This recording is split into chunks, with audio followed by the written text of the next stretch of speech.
Good afternoon, Zambia, and many thanks for the pleasure of your company. You're watching BMTV channel 114 on your top star bouquet. And of course, you're catching us on the go on the Facebook page, which is BMTV Zambia channel 114. My name is Isaac Chikwatanga. For the next 60 minutes or so, in-depth previews, reviews, and of course, looking at everything that is happening at the 2026 FIFA World Cup, both on the pitch and off the pitch. Speaking about what is transpiring off the field of play, our topic of discussion is centered around one of those pertinent issues that continue to hog African football in as far as the World Cup is concerned. We're asking that question: is administrative chaos in the FAs killing the African dream of lifting the FIFA World Cup? That will be coming up with my two guests in the studio here to help me unpack, elaborate, and of course dissect everything to do with that particular topic. And of course, at this particular moment, delighted and have the prestigious honor of welcoming two of the most intelligent names and of course brains in as far as Zambian football is concerned. On my far left, Clifford Bulenga, former Polo winger, joins us on set. Clifford, welcome to the show. Always a pleasure being here. Thanks for having me. All right, and resident analyst Geza Nimbewa, all-weather friend on BMTV's sports programming, joins us on the set. Gez, welcome to the show. Oh, thank you so much. It's good. At least Clifford is wide today, whipping up his brilliant crosses. And then at least to make sure that at least we find one of the headers. The crosses will definitely come in. Don't worry. Of course. Gents, there's only one place to start from: a historical day for South Africa. Let me begin with you, Clifford. Very, very important day for African football in general, because 2 wins means that both Morocco and, of course, South Africa have progressed. But talk to us about the fact that South Africa have had to wait for 16 years, to get to this particular stage of the World Cup, but eventually managing to get, that monkey off their back and get into the knockout stages. How important is this for South African football and African football as a whole? Yeah, well, first and foremost, congratulations to my second home, yeah, which is South Africa. No, we hear you. I'm a permanent resident. You've got a lot of ties there. Let's put it that way. Yes, so I'm very, very happy for the South African team. Yeah. I'm also a little bit sad that it has actually taken them this long to achieve this milestone. I first went to South Africa in 2003 when I joined the Tax Academy, and from the very first time I joined the academy, the infrastructure I thought I don't know where I was, coming from Zambia, Chiparamba, Great. You were in awe, let's put it that way. Exactly, training at Munali ground by the school there, you know the conditions of that pitch, Unza ground, playing games at Kalingalinga ground. So then you move into this other place there. Exactly. It's almost like a cultural shock. And everybody's just like they're white kids there, they're Indian kids. There's a whole lot of different mixed races. New soccer boots given to me. That was after you went for under 20. Under 17. Under 17. Yes, under 17. Yes. So I already could see that this is a different environment. Yeah. And a kid this is where a kid is going to thrive. Yeah. I could really see, success in that area, I played with kids that were coming from the under 17 Amajimbozi and the under 20 teams, and you could already see that they spoke a different language. So to have grown up in that environment, I expected them to really would have achieved something big by now. They already had Kaizer Chiefs, Sundowns, Pirates already making big waves in African, Champions League football. They could afford to get, good players from all over Africa. So for them to have only achieved this this milestone now, I felt like they've been like 10 years behind, but now they're actually catching up. And for me, I'm not even shocked that they beat South Korea and qualified for the next round. I've been expecting this to happen for South Africa for a long time. And I just hope that from now on, they can build this momentum and they can be now, they have become a trendsetter for Southern Africa. Because they've already said in the past that COSAFA is no longer their level. COSAFA is like a developmental tournament for them. But we are still celebrating winning the COSAFA here in Zambia. It shows that our thinking is still 15 years behind South Africa. And it says a lot about our ambitions as well. So until we reach a level where we're saying COSAFA is also a developmental league for Zambia, then we are going to be aiming high, then we are going to be seeing this type of success as well. Okay. Yeah. They started really slow, it must be said, in this particular encounter. What do you attribute that, slow start to for, the South Africans? Is it a case of cold feet, or the occasion was getting to them, the fact that, history was within touching distance, but, so many failures and heartbreaks in the past for them just to get to that particular point? Well, I think not really they started slow, but I think it was difficult to amass 3 points against the hosting nation, that is Mexico. I think you look at it, I think it has a lot of surrounding elements that could have contributed to that. Also, I think it was all about, first, let me say congratulations to them, because in terms of the emotions, where they discovered that Africa were not lagging behind them. Yeah. And of course, they had to, I think they lost the first game. Yeah. The second game against Ethiopia, they were able to draw. Then the last game, they managed to win. That posted them to finish second on the group. That is amazing. But again, kudos to the team. They played as a team. And kudos to the coach. I think Ayugo, most of the people at one point, they criticized the way he just selected the players. Yeah. But it has come to pass. You remember the first game when Sitole was red carded. Then somebody comes in also. You look at them, the way they played. From the way they played against Mexico, they improved. We talked about them improving because looking at the spaces that they were able to close. Yeah. They learned something when they lost the game against Mexico. Because we talked about even Sitolo was not supposed to be red carded, because what was he doing as the last man when there were two defenders, Mkono, who is supposed to be there. And for me, I think they learned something and they took that. The first combination that they had 4-5, I think you look at them, they have maintained. The back four, they have maintained that one. Of course, where there is Madiba and also Mdao, they have maintained that, and of course they have achieved that. If you look at how they played yesterday night, it was something that was very amazing. Yeah. They played as a team, they could move forward. I'm surprised that they scored just a one goal. But in terms of, I think, the fluidity of play, I think they did very well. So congratulations to them. I think, like he's saying, the first time I just got into South Africa, I was amazed, because even a secondary school has got a pitch that can accommodate not less than 10,000. It's better than Sunset Stadium. Sorry to say so. I support Zanap. Especially when you go even at Ellis Park, you'll be surprised. This is the stadium that is in the center of Johannesburg.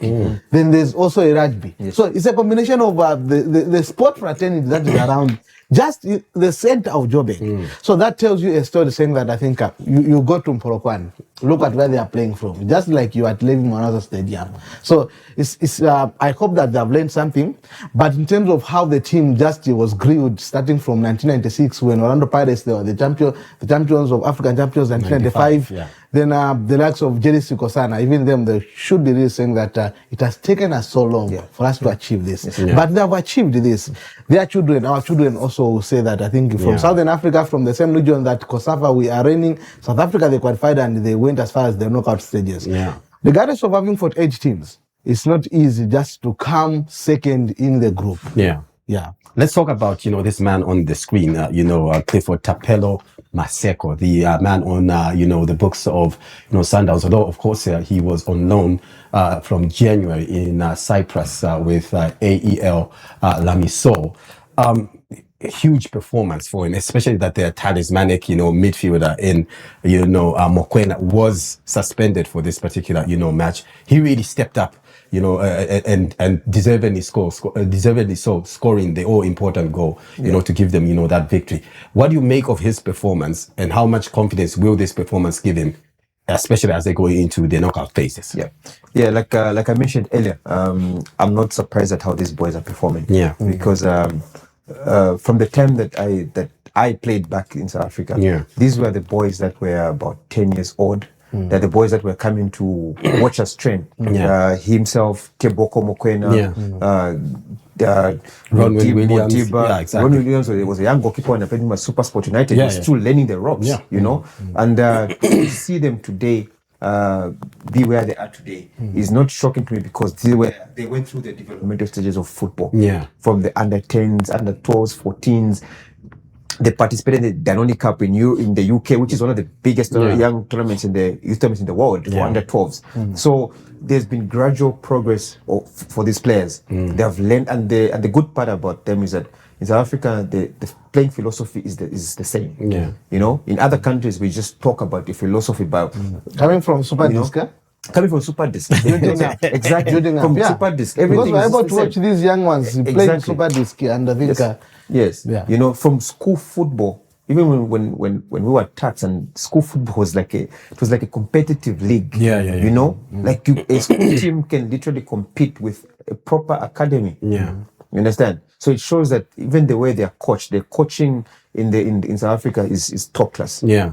You know, they are always having coaching and education courses. So everything that is happening for them today has been a plan. Yeah. It's coming up, and right now it's holding up together. So this performance by these boys is just great. You take out one player, you replace him with the other one. The They're performance able to- is the same. It either goes high or it stays the same. It shows that everybody is on the same page. So it's all about development.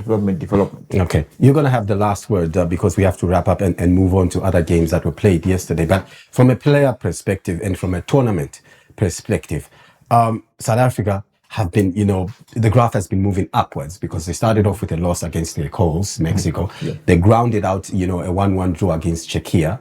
And then finally, yesterday, they managed to get the 3 points. How important is momentum in a tournament like this? Because South Africa arguably are peaking at the right time when it matters the most, when you're, entering that phase where you lose, you go out, you win, you progress. Yeah. Like Gesan was trying to explain about the first game where they lost to the host nations. Remember, this was the first game in the World Cup 2010. So there was a lot of hype going into this match. There was a lot of tension, a lot of excitement, a lot of expectations, because the last match South Africa won. So Mexico wanted to revenge. And the Alcatraz Stadium, it's not like the FNB Stadium.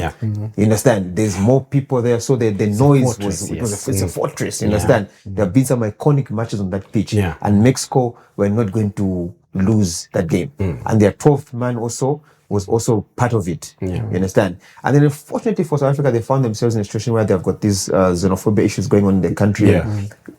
They looked around in the stadium. They saw a lot of African supporters, not to use the race issue, but they saw black supporters thinking, oh, we have also got people who are going to support us. But then people are not happy with us happening in their country, so they tend against them. So psychologically, it kind of affects the players. Even when they're doing well, they are being booed. Some of them were actually the black people in the stands who actually wear Mexican jerseys. Exactly. You understand? So that also, you could even hear the players where they spoke. Like Ron would say, I looked at the sky and I couldn't believe what I was saying. It hurt me. So you could tell that as much as they tried to be in the game, they tried to push themselves. They did not get support from the outside. So from a player's perspective, it honestly becomes very, very difficult, because now you don't know whether you're doing right or you're doing wrong. So the pressure was too much on them, and unfortunately, they couldn't live up to that hype, and they lost the game. But after that, they realized that, guys, as players here, it's just us. It's just us here. So if we don't support it, we don't raise our game, we are going to be knocked out. You could see the performance improved in the next game against Czechia, and then against South Korea. I actually had a conversation with my dad and told him South Africa is going to win this game. He says, no, they're not going to win, because South Korea, I told him, if you compare South African football to South Korean football, South African football is actually better than South Korean football. I totally agree. So for me, I expected South Africa to go in there and win that game, and it's what happened yesterday. I think a lot of people, they are watching. Do you think this is the time that South Africa now they can just do the rebound to the people that never supported them? No, during the first they should game? not. Okay. They should not. They must just stick to their guns. Whatever people, because whatever is happening in their country politically, it has got nothing to do with the football in the USA right now, in Mexico. So I think there's enough experience in the team. They've got Hugo Bruce is a very experienced man, and I think he's a guy that has been given a project since 2021 when they failed to qualify for AFCON. He brought in, he gave them the plan, and they told him this is what we want, and he's delivering. So you can see he's managed to bring them together. I mean, it's not easy to leave out Percy Tau from your team, because in South Africa is like a little king. There's also Temple Siloch, who everybody wants to be in that team. Hugo Bruce said, I know what I'm doing. Let me do what I can do, and the results. And a lot of the legends were talking. Some of them were the class of they were against him. They were, exactly. But now they're the ones now saying, "Oh, Well, he knew what he was that talking old about. man with white hair. The old man with white hair. But that's how football is. You cannot. I think there's no success without hard working.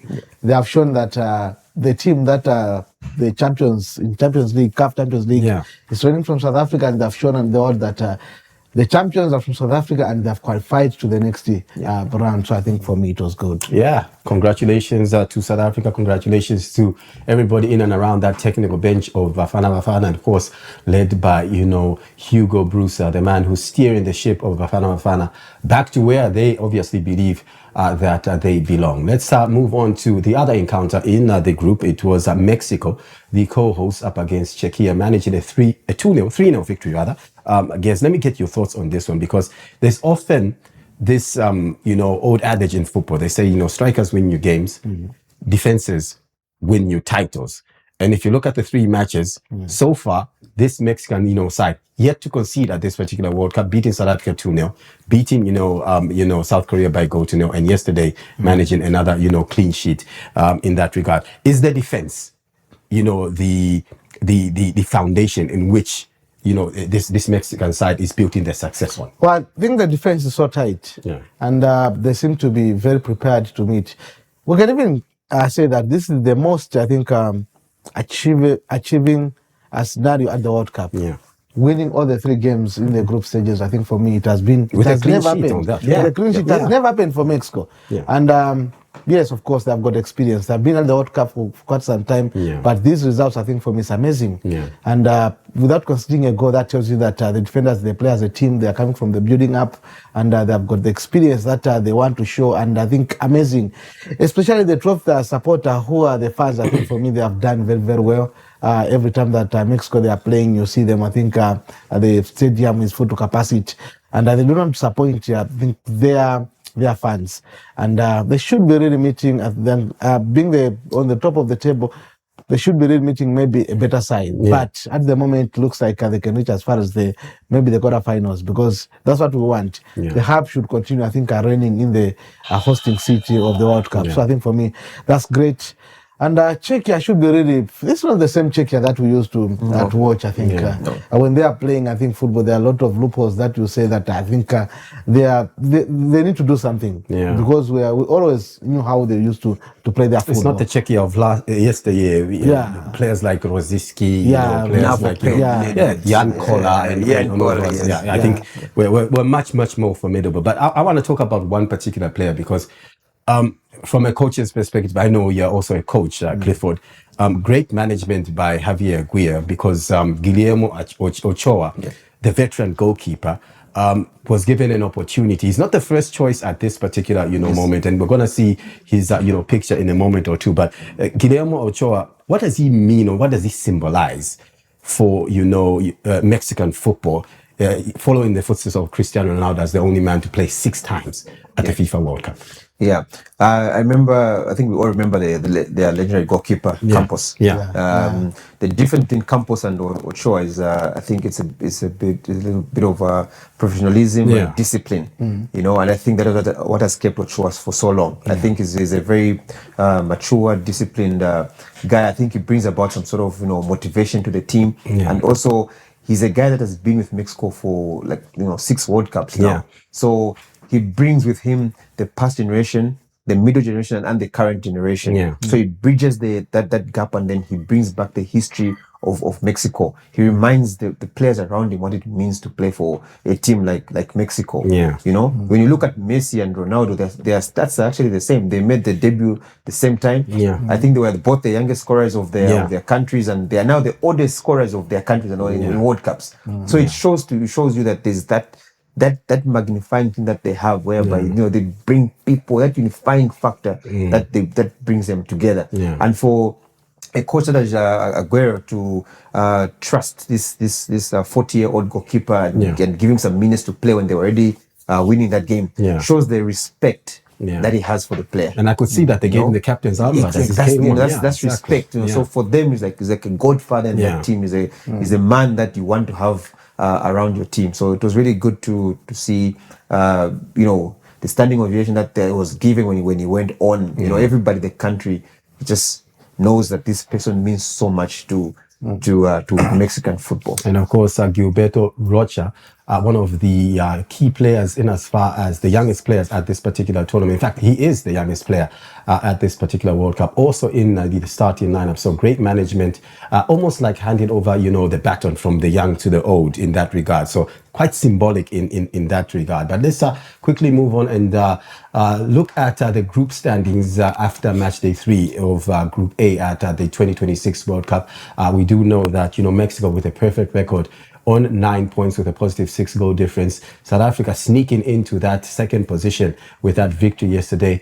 Korea on 3 points. And of course, at the bottom, Czechia, who will be going home after the group stages of this particular World Cup. Let's quickly jump on to Group C, because there, Morocco beating Haiti and coming back twice in that particular encounter shows a lot of resilience, doesn't it, Gizan? Well, I think it's so amazing to see teams like Haiti, they're able to score 2 goals against Morocco, a well-organized Morocco.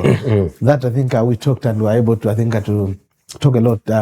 Yesterday we talked about, the squad comprised of, a lot of players who were born not in Morocco, but they're doing wonders for the team. That's what we've been looking at. When we talk about quality, you can talk about Morocco. They have got quality players who are able to rise. They might be behind, maybe down, but they're able to equalize. And that is what we need in football. And they showed that if you look at what they did the last World Cup, reaching as far as the semi-finals, that tells you that they are destined to go as far as the semi-finals, maybe the finals. But in terms of the solidity of the team, the way they play, building up from the goalkeeper, the defenders and the midfielders, the engagement of the midfielders to the strikers, I think for me, looks like a complete team that will amaze you when you are watching them. Okay.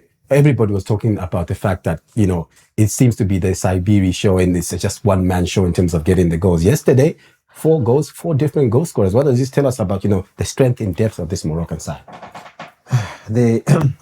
From the last World Cup, I think they've just been building from strength to strength. Yeah. And you can see the coach has got so many good players at his disposal. Like he can actually change the whole starting 11 for each game and all the players who perform for the club, for the country.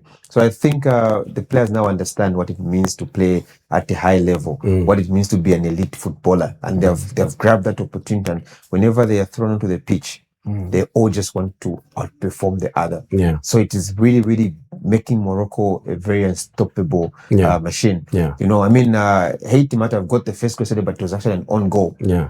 I'd actually gone to make a cup of tea thinking, Morocco's gonna, then the next thing, there's an own goal there, and I'm like, the game is on, Yeah. So, but it was also good to see Haiti, a war-torn country. Yeah. They have not seen football in their country for some years now. But they are at the World Cup and they are punching above their weight. They are there to entertain. They're not there to compete. They're there to entertain. They're there to learn. And wow, it has been a very, very good group. But Morocco, the way they're going, I feel like they could repeat what they did in 2021 and at least reach the last 4 of this tournament. Okay. Yeah. Let's look at it from a Haiti perspective. That goal, even if it's an own goal, historically, it's a great moment for the country. Clifford is talking about, the country being ravaged with war and so on and so forth. It's the first time that they've actually managed to get a goal. Yeah. In 52 years, the last time that they were at the tournament was in 1974, similar to the DRC. How important, how crucial is, such moments, especially, for a country that, is going through a lot off the field of play? Well, I think you have to build up from somewhere, and the somewhere should be really arriving very soon when it comes to them. When you are able to score 2 goals against the team that played the semi-finals at the last World Cup, that tells you that I think it gives you the morale. It gives you the passion of, wanting to improve.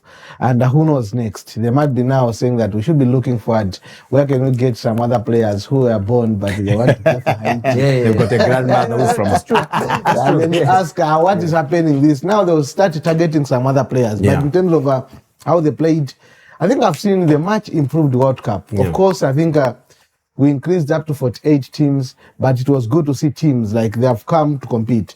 Every team that I think I went to the World Cup, they have shown us that they came to compete. Yeah. Talking about also, I think all the newcomers now, the debutants, they are able to score some goals. So I think for me, that's great. Talking about also the Cape Verde, you look at Haiti, Panama, I think you talk about Even Uzbekistan managed at least a goal against the mighty Germans. Exactly. Yes. Curacao. Yeah, Curacao also, exactly. they managed to score. So I think for me, it has been a very good World Cup. Of course, hitting, I think, the number of so many goals, like 161 goals, it's not a joke. Yeah. It's amazing. Yeah. Brazil managing, a 3-0 victory over Scotland. Was this expected? That the Brazilians would do the business against the Scots. Yeah, of course. Could read from the papers. You could hear from the supporters saying the Tartan Army is going to bring the noise, but the Samba boys are going to bring the football. It's exactly what we got yesterday. Exactly, So it was very, very honest. It was very, very expected. Yeah. This is no longer the Scotland of yesteryears, of the Kenny Dalglish on them. It's no longer that Scotland, Yeah. And the player that they expected was going to shine for them, Scott McTominay, has been nowhere near his best in this tournament. Yeah. And it's unfortunate now that a lot of these Scottish-born players in the British Empire are all looking forward to play for Britain. Yeah. This is why now Wales has become weakened. Yeah. Ireland, Scotland, Northern Ireland, they all want to play. I mean, Elliot Anderson has head of the Scotland youth teams, and he only recently switched to go and play for England. So you can understand why Scotland is a little bit weak nowadays, and they will have that fighting spirit of the Tartan Army. But in terms of football, I don't think they're at that level yet to compete with the big boys of world football. Yeah, I think in the morning we had some meetings from town. Then we were talking about, somebody asked me, with Mbappe and Vinicius, Vini, who has got more speed? And I had to tell them, saying that if you look at Vinicius, he's very quick with the ball on his leg. He can run with the ball. Yeah. But in terms of Mbappe, when he's given the ball, the speed that you're going to run to go and reach Without the on ball, that ball, yeah. without the ball, he's very good. This reminds me of Clifford Mlenga, who is here. Kudos to him. This man, when you see him, when he was on his peak, running with the ball was very good. He will make sure that he runs just within the line, not going out. So I think it's great. You look at Vin, how he was able to run. Even 2 goals that he scored. Yes. Look at the pace that he has when he's got the ball. Yeah. I think for me it's outstanding. When you learn to lead the ball in your grounds like Munali, then you've got the grounds now which is nice and flat. it helps, I guess, at the end of the day. Yeah. But let's talk about this particular man, Neymar Jr., because he made his return yesterday. Obviously, the headlines in terms of the on the field, performance go to Vinicius Jr. for those 2 goals, his brace. But everybody's talking about the return of a forgotten hero in Neymar. What does Neymar bring to this Brazilian side that nobody else can bring? So to the point that even Don Carlo, the coach, can decide to name him when he's actually injured, and risk not calling players who are actually fit and ready to go at the expense of, ensuring that Neymar is in the squad. It's good for business. It's good for commercial. Speaking like a businessman. When he was just introduced, I think you have to remember how the crowd just, burst into, joy. Yeah. I think that tells you that they still respect and they still believe that Neymar can do something. Yeah. Of course, when he came on, it was not bad. He showed that talent doesn't. Talent, always you see the people who are talented. Just the same as you just, just give him the ball today. You'll be able to see that, okay, this one was a brilliant player. Yeah. And he's shown us. Yeah. And that was very good. I think for football, there are some lot of people that are watching from Maracao. And they'll say, now we are good to go. We've got this boy. I think for me, that is brilliant. That's what we want. Of course, discipline also in football is very, very important. I think he stayed since 2023 without, being involved with the Brazil national team. Yeah. He comes in, he steps in. I think for me, I wasn't disappointed with his action or his contribution to the team. Hence, I think for me, that was a very good, move that Ancelotti brought him to the World Cup. In a minute, Clifford, if you had an opportunity to speak to Don Carlo, the coach for Brazil, considering that Neymar is coming from an injury, how do you use him, for the duration of the tournament, so that you can get the best out of Neymar Jr.?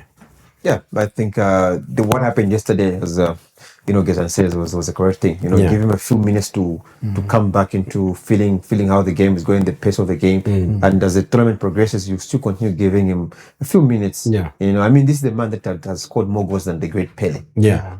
So For Brazil. Yeah, for Brazil. Yeah. He's the all-time leading goal scorer for Brazil. Yeah. And he deserves the respect. Yeah. It's not easy to be a big star in Brazilian football. Yeah. And he has managed that, and so he brings that power, that prestige to the team. Yeah. And like Gezan says, it's good for business. Yeah. Just having Neymar in the World Cup squad, you already guaranteed at least 1 million sales of jerseys alone. Yeah. So already, from a business point of view and from a football point of view as well, they are both in sync. Yeah. So I think having him in that team is really, really good. And Ancelotti, he's the Don. Yeah. So he will know exactly how to bring him back and get the best out of him. This is how Group C looks like after those two victories for Morocco and, of course, Brazil last evening. Brazil on top with a superior goal difference to Morocco, or both on 7 points. And Scotland will be looking over their shoulders, hoping that, the other teams and other results go in their favor so that they can sneak in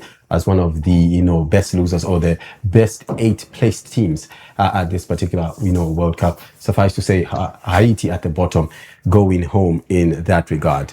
Let's quickly look at matters in as far as Group B is concerned, because also match day 3 took to the field in this regard. We did see 2 results, but this is how the complexion of Group B looks like. Switzerland on 7 points progress as group winners. They're joined by one of the co-hosts, Canada. Bosnia-Herzegovina also have secured their passage to the round of 32. Qatar, unfortunately, the host of the previous World Cup, will be going home. So that's a quick look at, Group B at the 2026 World Cup. Let's just quickly, confirm the 6 results from yesterday's round of matches in Group A, B, and of course C that took center stage today. Obviously, it is the turn for Group D, E, and F. But those are the results. Guess which one really stood out for you as the result of yesterday's, games? Well, I think Scotland versus Brazil, because I think when it comes to the platforms and also the publicity that Scotland are being given, I think sometimes you feel like this is where football is made. Yeah. Just the same as their neighbors, England. I think for me, they will talk a lot of talkings on news, but when it comes to progress in terms of football, I think they still need to learn from Brazil. Yeah. The 5 times champions. So also at the moment, you look at the front line for Brazil, still there's something that is missing, because I've watched this team for quite some time. Yeah. You look at the brilliant, top-notch strikers like Ronaldo, Rosal. I think for me, still they are lacking. They don't have the top strike at the moment. Yeah. I think yes, Cunha is wearing jersey number 9, but the way he plays is not the Brazilian way of playing. Yeah. Because sometimes there are strikers that they have played for Brazil. So I think for me it was outstanding, and also it was great to see South Africa, standing tall and denying some of the chances that South Korea just, inflicted to South Africa. And kudos to them. I think they stood tall. Although they missed a lot of chances, they could have maybe scored about 3 goals. But I think for me, that was the game that we enjoyed to watch. Okay, you're up to date with what transpired in the last 24 hours at the 2026 FIFA World Cup. We're going to catch a short break. Allow my 2 guests here to sip on their coffee a little bit, and on the other side we'll be talking in depth after this particular break about our topic of discussion, which is administrative chaos in the FAs. Is it killing the African dream of lifting the World Cup? Let's take a break. On the other side, we'll continue with Beyond the Whistle.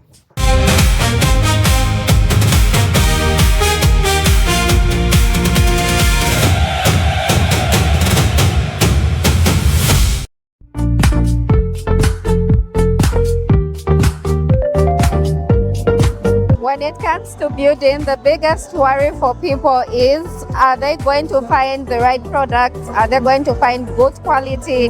Are they going to find long-lasting products? Here at Gemis Enterprises Limited, we deal in interior construction, which includes ceiling boards, tiling, painting, and we end it with the kitchen and the wardrobe. We are found in Light Industrial Area off Lumumba Road behind Micma. Our Facebook page is Gamis Home Recreation. And you can call me on 0966 30 98 33.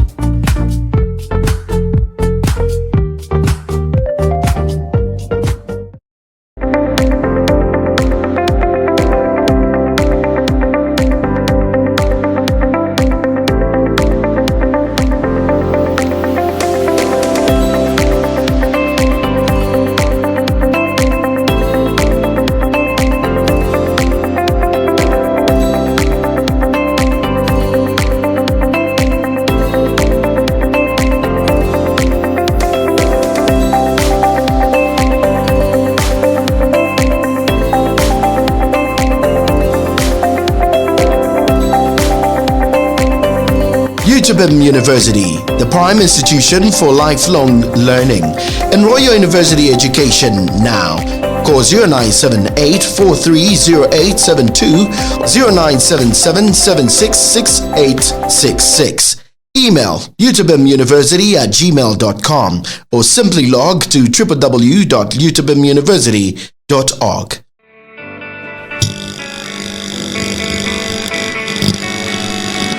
Fabulous Engineering Limited, Zambia's largest and the most advanced engineering company. We have the following products: hydraulic pipe fitting, roller shutter doors, farming equipment, mining equipment, plasma cutting, surface grinders, shearing machines, spiral ducting pipes, rolling machines, flat bending machines.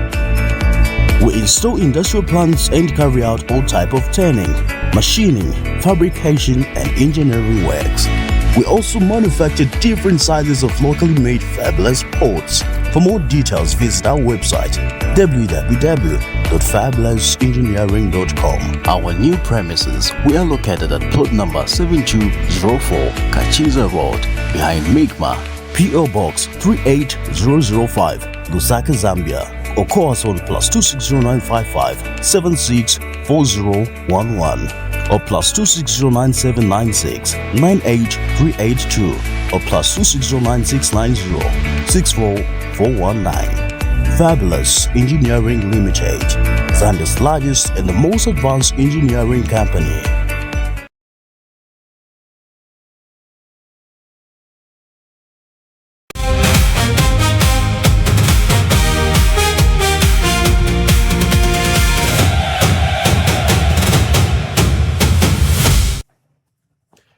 Thank you very much for staying with us on BMTV channel 114 on your Top Star bouquet. And of course, it is time for us now to tackle our topic of discussion, which you'll be seeing in a moment or two at the bottom of your screen. We're asking, is administrative chaos in FAs killing the African dream of lifting the FIFA World Cup? Let me begin with you, Coach Gez. The fact that so much has been talked about, so much has been written about, the Senegalese coach and his contract situation currently. How does that affect, first and foremost, the team's performance when the coach doesn't have a contract, in such a tournament?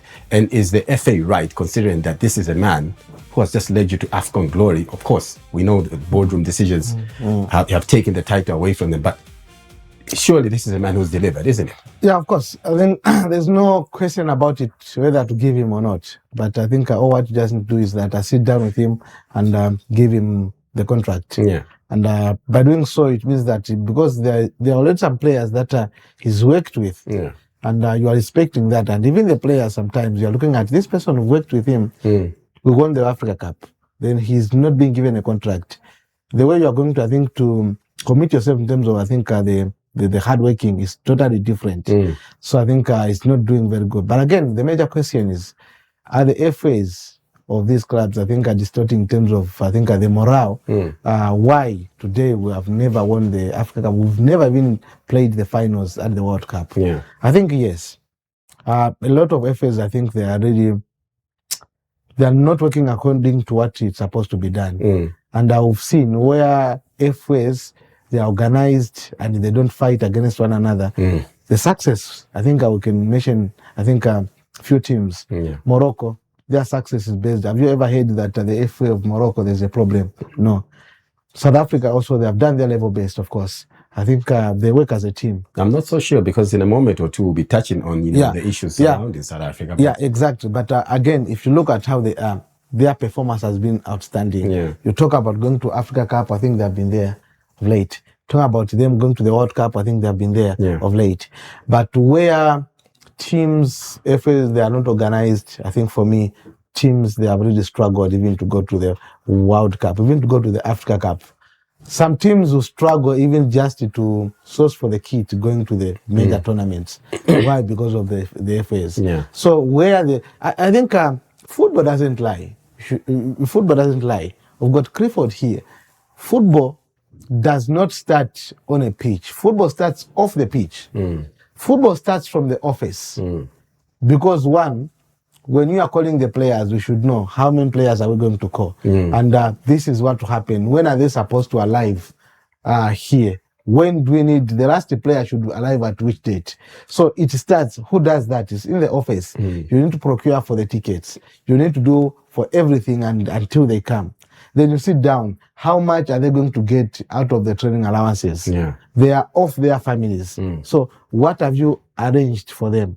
So these are things that we need to look at. But a layman will understand that when they see a player, I think at Levi Mwanasa Stadium, getting out of the tunnels, you think that now this is when football started. No, it will not start because there's a motivation. How much have you been promised that if you qualify to the Africa Cup, you're going to get so much? Yeah. It motivates also. Yeah. But if the FA is not organized, then you can't reach far because one, there'll be motivation. You've delivered. You've succeeded. You've qualified. But if your man is there taking time, you are waiting until the Africa Cup. Maybe you have gone to the Africa Cup without getting your allowances for qualifying to the Africa Cup. Tell me what will motivate you to perform at the Africa Cup. So there's a lot that we can talk about. We've seen also some of the I think the critical situations in Congo, what is happening in the team. So all those things, they will affect the team. Congo has survived because they are not dealing mostly with the local players. The international players who have worked, they are playing for big teams. And the money, sometimes they'll come for them exposure so that they can look for that. But what of a young boy who is playing Kalingalinga? What of a young boy who is playing in Kinshasa who has never gone to Europe?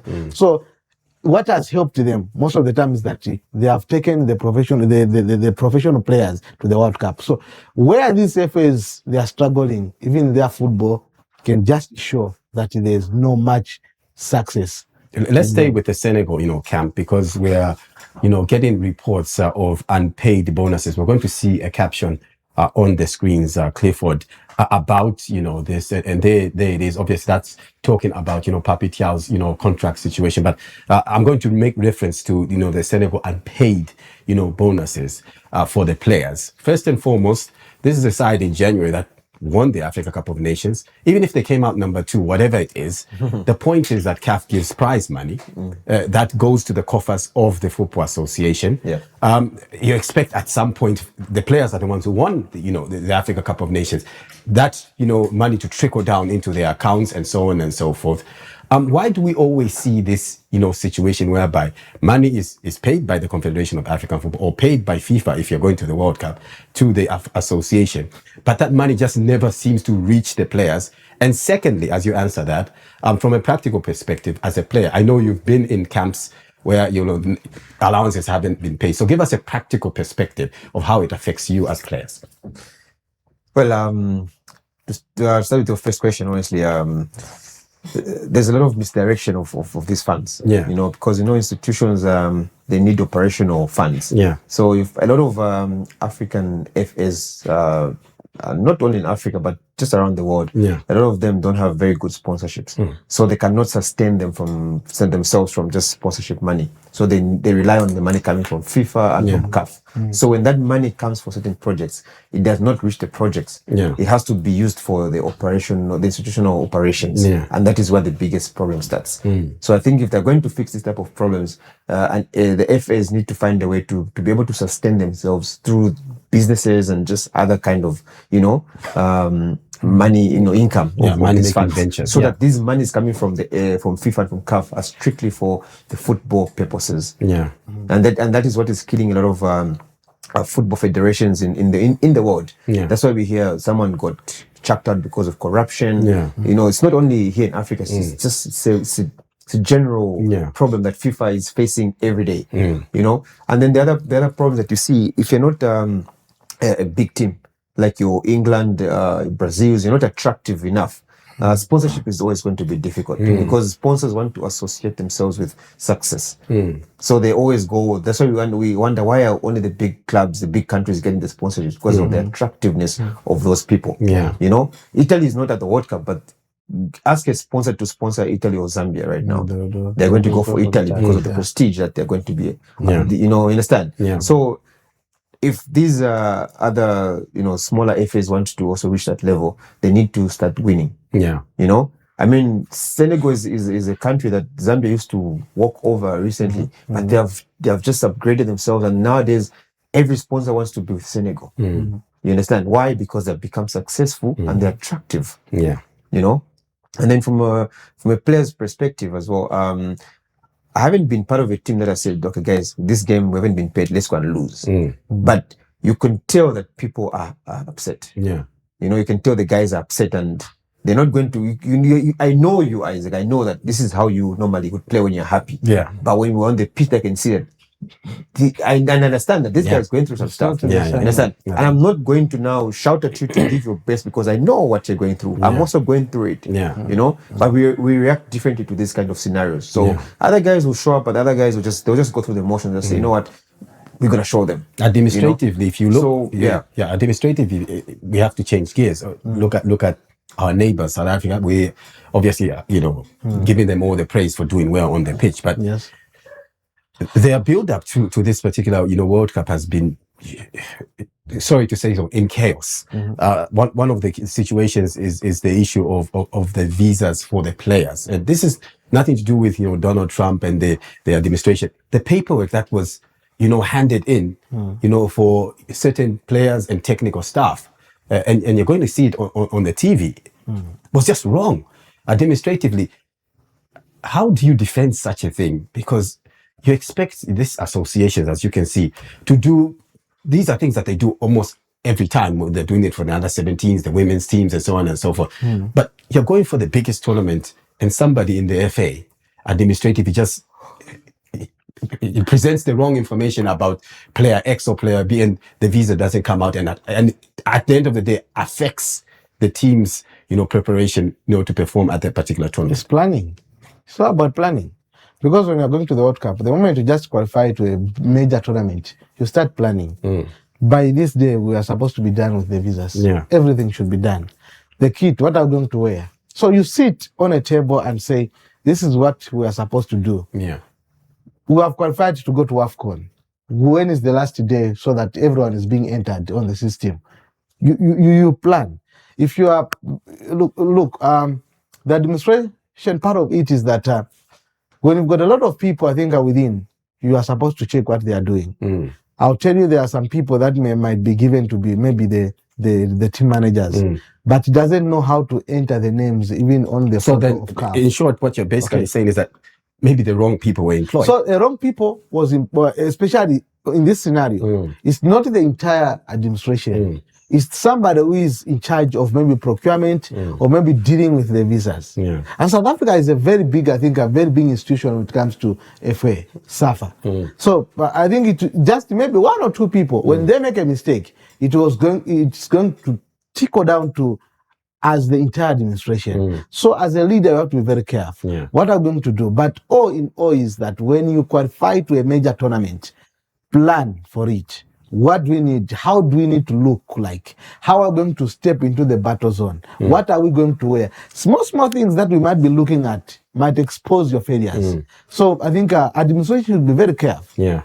Not only these FAs like FAs for the national teams, but also when we're talking about the administration, even these people who are handling the teams, NAPSAs, Power Dynamos, all these people, they need to understand. Sometimes, like Clifford said, football at the moment, we should be looking at it is a business.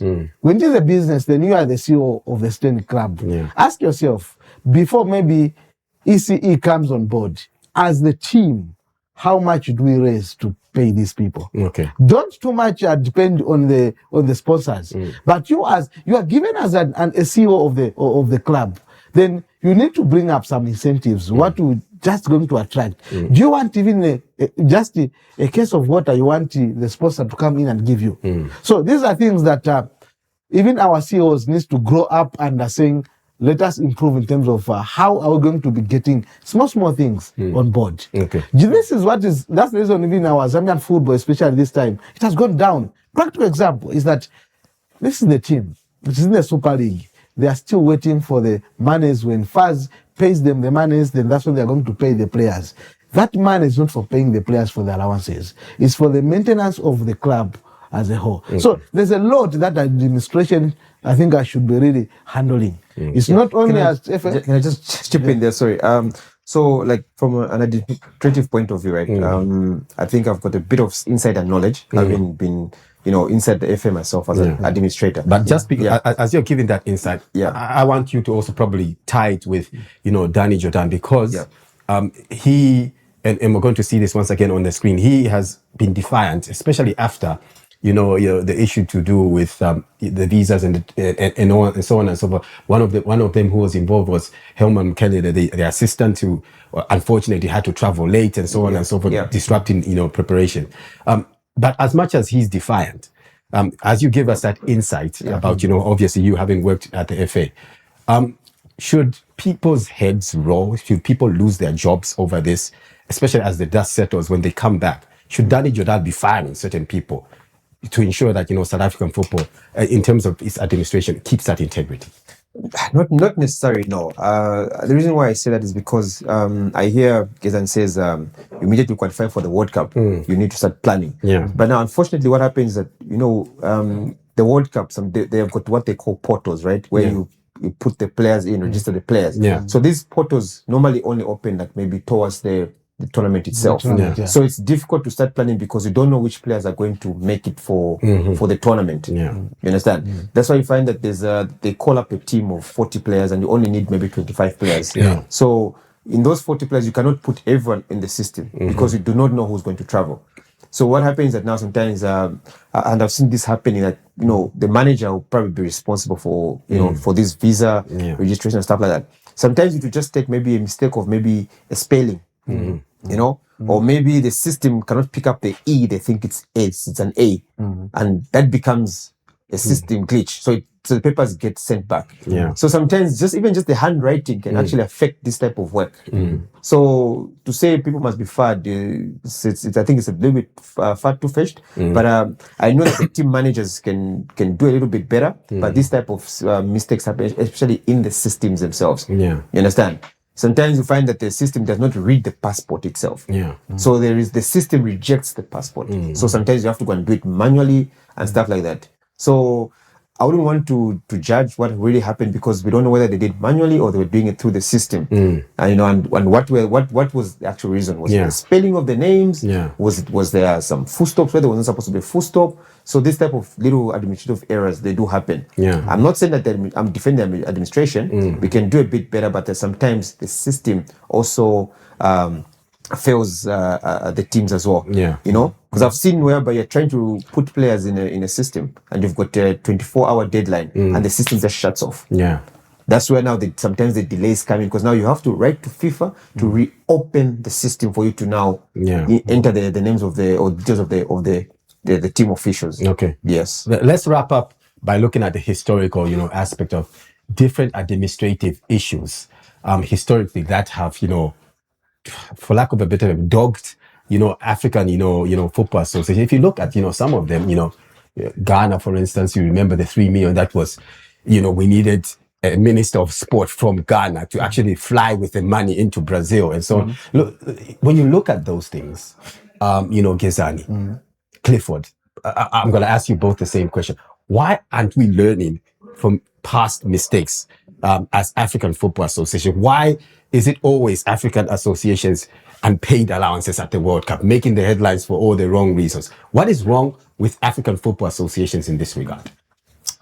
Well, sometimes the relationship that people might handle in the FAs and the government is because you're looking at such major tournaments I think you need to be working hand in hand with the government and also the FA. Yeah. A huge sum of money, you cannot just take it out of the country and you go and pay the people there. But this is somebody who qualified for a FIFA World Cup. You qualify, let's say, 8 months, 9 months before that. Yeah. They knew that these bonuses, they have to pay the players. It took players now 9 months down the line. You play a match last year in June. You qualify for a tournament. Yeah. They know they owe you, Gezani, as a player for the national team, that they owe you 5 million kwacha. Let's put it as an example. They wait until you play your first game 9 months later at the World Cup. And then now the players are boycotting and saying that we're not going to play the second group match. This is where now an entire minister from Ghana decides to, it took them 9 months for the money to like reflect I've in told their account. you, it's the relationship that is there, and for me that is very bad. Yeah. And such team cannot go far. Yeah. Because one will disturb them, but also they know if we don't get our monies this time, we'll never get our monies. Yeah. So they will squeeze you and tell you that these are our conditions. Yeah. So, which is not very good. Yeah. I think I remember very well also Mikel had the same situation when he was the captain for Nigeria. They went for a tournament and he said, my players, I think they will not play because I can feel it. They are not in a good shape of playing this football. Please, can I seek audience with the president of FA? If you fail, let me talk to the president of the country so that I explain this is what is happening. Yeah. This is the duty of a captain. But most of the time, the captains, they are being hit. Why? Because they see the environment, how their players they are. And that's what happened. Same Nigerians, the money just went straight and that's how they were paid. This is not supposed to be the case. And that's the reason we are talking about it today. Administration is very, very important. What do they need? When the players, before they leave the country, you should know that, okay, they need this. It is all about planning. How are you going to feed? At which hotel? So if you want to spend for the hotel, what of the people, somebody who is going to sleep in the hotel?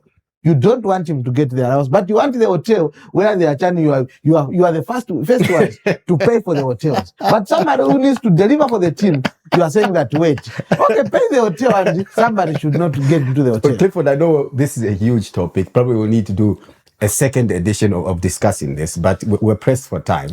But in your opinion, and I'll ask both of you in under a minute, both, is these administrative issues affecting Africa's chances of winning, World Cups? Because we seemingly have got the talent on the field of play, but it seems like administratively, probably that's the biggest obstacle to us lifting the World Cup. Is it safe to say that? Yeah, a big chunk of the problem is the administration. I think we all agree that it's the failure to plan that causes these problems. Because I don't understand why we qualify for a major tournament. And when you look at other organizations, when you qualify for a major tournament, why not just host a fundraising dinner? Because I mean, people are excited, companies are excited, individuals are excited for the country, and they want to meet Fashion Saka, they want to meet Patson Daka. Host a fundraising dinner at Intercontinental Hotel, whichever place you want to do it from. Sell out the tables to sit next to Fashion Sakala. You pay this much money. By the time that fundraising dinner is done, trust me, you've got money to pay for the allowances, you've got money to pay for the flights, you've got money to pay for hotels, and for the kit as well. But now, for example, let me make an example of the football season of Zambia. They don't even have a marketing department. So who's trying to market the FA? Who's marketing Zambian football? It's supposed to be the marketing department and the footballers themselves. We've got the faces of football. We've got Patson Sakala, we've got Patson Daka, we've got Cleans Kangwa. But now, who is the marketing guy that is marketing Zambian football to the world? We don't have. So how do you expect to raise money? What's your verdict, Gezani, on this topic? Well, I think we can do better, but they have let us down. The administration part of football, always, they are the backbone of understanding. Before someone, I think, sees the face of whatever happens in football, the administrators should be the first ones to plan for it. I think they have failed Africa, most of the administrators. But I think kudos to the teams that have done so well in terms of, I think, their success in African football. Everywhere you go, I think in Africa, we're having such challenges. Big teams like Nigeria, they'll have such challenges. Senegal, they'll have such challenges. So I think for me, I hope that the administrators, they are able to hear us and they can get this.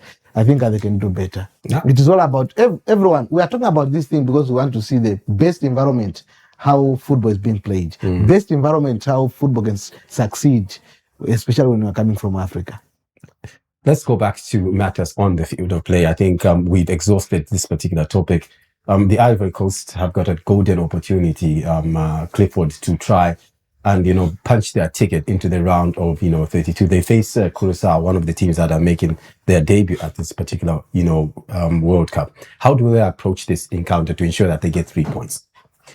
I think it's a very straightforward game for the Ivory Coast. They are better than Curaçao in every way possible you can have a look at it. So they'll need to dominate from the beginning, the first whistle. They'll need to score as early as possible, and they'll need to control the game. This is a Curaçao side that is excited.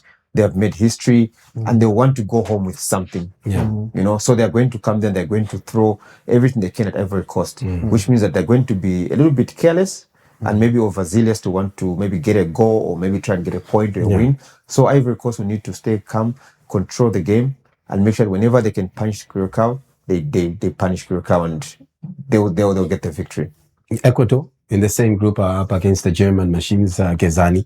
The Ecuadorians really need a win. They've only got 1 point to show for their efforts in their first 2 matches. How do they approach this match against the Germans who've already progressed and booked their ticket? Well, they are west of Ecuador, so to say, because I think they're forced to convert goals, especially when they're just, I think, booming forward. I think they've lost a lot of chances. I think just the best that they have done is hitting the posts. I think for me, they are professional in terms of that. But in terms of Germany, you're looking at the team that they know that have already qualified. And right now, it's a prestige for everyone that is going to be included in the team. They want to score a lot of goals because they know that there's a prize for that. And it will be very difficult for Ecuador because I don't think that they merciless German, because whatever happens is that for the first 2 World Cups, Germans have been coming out within the group stages. And this time, of course, they have qualified to the last 2, but there's so much pride in them. Especially on the pitch, you're able to see the veterans, the likes of Yaken Krop. You see the likes of, I think, Tom Cruise. Everyone is around the team. Then say, I think you don't want to disappoint them. So this, they'll make sure that they put Ecuador to the sword. Okay. Let's quickly, remind you of the fixtures that you can enjoy over the course of tonight and, of course, tomorrow in the morning. Curaçao up against the Ivory Coast up at 22 hours. It's also kicking off at the same time with a match between Ecuador and Germany. In the wee hours of tomorrow, it's Japan up against Sweden at 01 hours. Tunisia Lockhorns with Netherlands also at 01 hours. With Paraguay up against Australia kicking off at 04 hours. The same time that Turkey Lockhorns with the United States of America in that regard. Let's just also remind you of the teams that have qualified so far and punched their ticket to the round of 32. We do have 13 teams thus far that have already, progressed. The 3 co-hosts, and of course, from an African perspective, Morocco and South Africa already safely through to the first knockout, round of the competition. Clifford, as you look at that, Gezani, as you look at that, which other African teams do you think are likely to join South Africa and Morocco? Ivory Coast would definitely join them. I have a feeling that Algeria could actually join them as well in the last 32. Ghana will also be in the last 32. Senegal have got a mountain to climb against Norway, but against Iraq. I don't know about that chance. I don't think they're out already. No. So, they've got an opportunity. But they would need to win really big, really big, and hope for the result to go their way. So they have got like maybe a 20% chance of going through. But the other teams, DR Congo, I also feel like they could come up with a surprise and actually get to the DR Congo against Uzbekistan. One of they could win that game and actually qualify. Well, I think, in my opinion, I believe that only Tunisia will not qualify to the next round, who are already booted out. The rest, they've got all the chances to qualify to the next round. Spoken like a true Pan-Africanist. That's Gezani. They were resident analyst, and of course, on the far end, Clifford Bulenga, the former Chipolo Polo winger, bringing the curtain down on this edition of the Beyond the Whistle show with me, your host, Isaac Chipotang. On behalf of everybody involved in this production, we'll see you tomorrow at exactly 16 to 17. Otherwise, bye-bye and God bless.